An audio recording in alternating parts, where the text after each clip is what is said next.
Poem number 21 is A Poison Tree. This is the most important poem in this collection. इस poem में से question भी पूछा गया था कि जो poison tree में poison है, title में जो poison word है वो किस चीज़ को signify करता है, and the answer is anger of the speaker.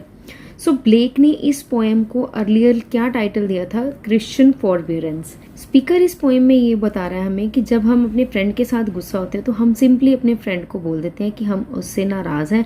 तो इससे क्या होता है, हमारे अंदर जो बैड फीलिंग है उसके प्रति वो ख़त्म हो जाती है. बट जब हम अपने एनिमी के साथ गुस्सा होते हैं तो हम उससे ये शिकायत नहीं करते हैं.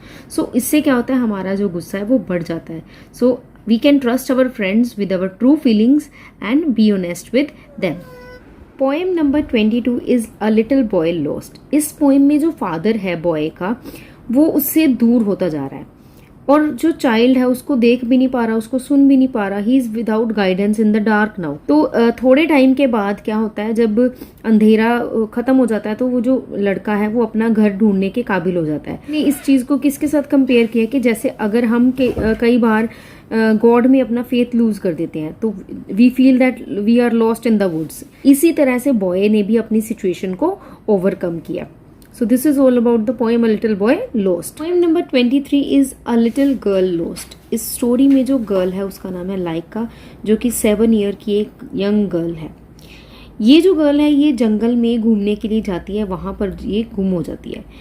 आफ्टर दैट एक लॉयन उसको पिकअप कर लेता है. लॉयन जो है इसमें सिग्निफाई कर रहा है evil people in the world. Lion उसको पकड़ लेता है तो वो उसको खाने की कोशिश करता है, लेकिन बाद में क्या होता है वो उसकी बहुत केयर करता है, अच्छे से केयर करता है. तो उसको वो बाकी एनिमल से भी बचाता है, फॉरेस्ट में जितने एनिमल्स हैं उनसे भी बचाता है. इसमें एक ट्रांसफॉर्मेशन दिखाई गई है from innocent childhood to the complicated ways of adulthood. Lion जो है पहले तो उसको खाने की कोशिश करता है, उसको 2-3 बार लिक करता है, लेकिन बाद में वो इस चीज़ के लिए रेडी नहीं होता कि मैं ये ऐसा नहीं कर पाऊंगा. कई बार कुछ गलत करते करते हमारे दिमाग में आ जाता है कि नहीं मैं ऐसा नहीं करूंगा. तो ऐसा ही कुछ उस लॉयन के साथ हुआ. तो इंस्टेड उसने क्या किया कि एज अ फादर फिगर उसको प्रोटेक्ट किया और उस गर्ल को बाकी के जो इविल लोग थे उनसे भी बचाया उसको. So this is all about the poem a little girl lost. Poem number 24 is to Tirzah. Tirzah is a Hebrew word.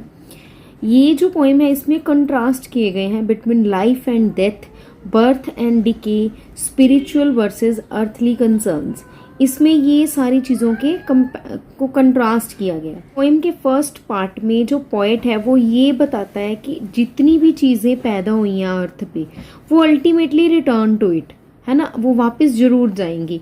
Nature और लाइफ जो है वो साइक्लिकल है. फाइनली जो पोएम होती है it ends with a reference to the death of Jesus. Here readers can interpret a spiritual awakening. Poem number 25 is the school boy. ये जो पोएम है एक पास्टोरल ट्रेडिशन में लिखी गई है. इस पोएम में बताया गया है कि कैसे एक छोटा बच्चा समर के डे में स्कूल जाता है. उसके लिए समर डे पे स्कूल जाना means driving all Joy from him away. उससे सारी खुशियां छीनने के बराबर है. इस पोएम में जो बॉय है वो अपने क्लासरूम को एस्केप करना चाहता है, अपनी टीचर के पास नहीं जाना चाहता है. और इस चाइल्ड को कंपेयर किया जाता है एक बर्ड के साथ जो कि केज में बंद होता है, जो पिंजरे में बंद होता है. वो बच्चा जो है वो फ्री रहना चाहता है लेकिन उसको एक तरह से ट्रैप किया गया है एंड उसको ओबीडियंट बनाने के लिए एक केज में डाला गया है जैसे एक बर्ड को डाला जाता है. Poem number 26 and the last poem of this collection is The Voice of the Ancient Bard. इसमें एक phrase यूज की गई है doubt is fled. fled means भाग जाना, doubt means शक. कि जब हमारे आसपास प्योर ट्रुथ होगा तो हमें शक करने की कोई गुंजाइश जो है नहीं रह जाती है. इसमें एक और फ्रेज यूज करी गई है that is very important, that is clouds of reason. इससे पॉइंट का मतलब है कि एक्सेसिव रीजनिंग और कनिंग आर्ग्यूमेंट्स जो है are only destructions from pure understanding.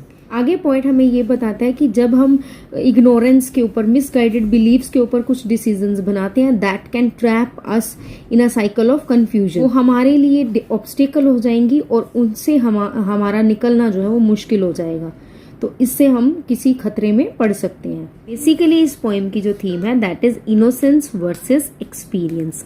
It speaks about the nature of truth and the perils of straying from a path of wisdom and clarity.